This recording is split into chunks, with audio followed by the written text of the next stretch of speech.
sobre un panel con los logos de distintas discapacidades. 12 razones, 12 valores. Junta de Extremadura. Constelaciones colectivas. Sobre fondo oscuro. Innovación social. Aspace. Parálisis cerebral Extremadura. Texto sobre impreso.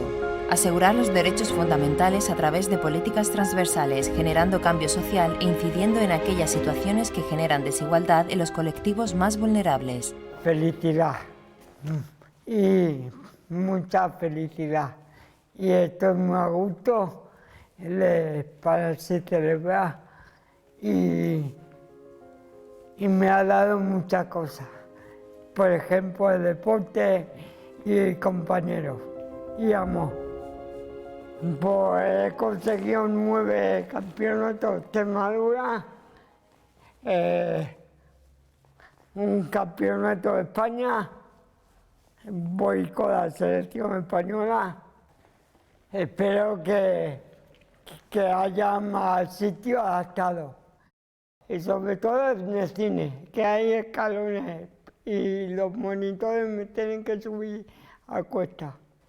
Y que nos escuchen las opiniones nuestras. Con la educación infantil, para que no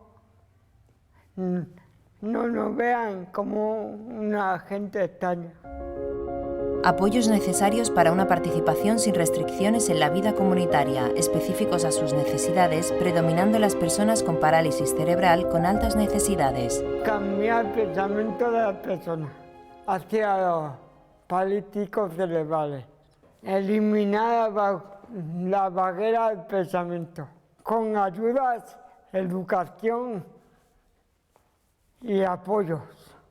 Quitando la barrera física, los escalones, poniendo rampas y servicios adaptados que no se asusten, que ánimo para adelante. Por tener parálisis cerebral no pasa nada, que sigan cumpliendo los sueños que tienen.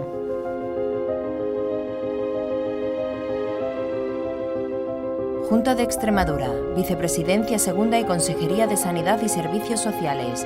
Proyecto original de la Dirección General de Accesibilidad y Centros, con la colaboración de SEPAD, con la participación de CERMI Extremadura, Aspace y Fundación Caja Badajoz. Una producción de Emblema Films.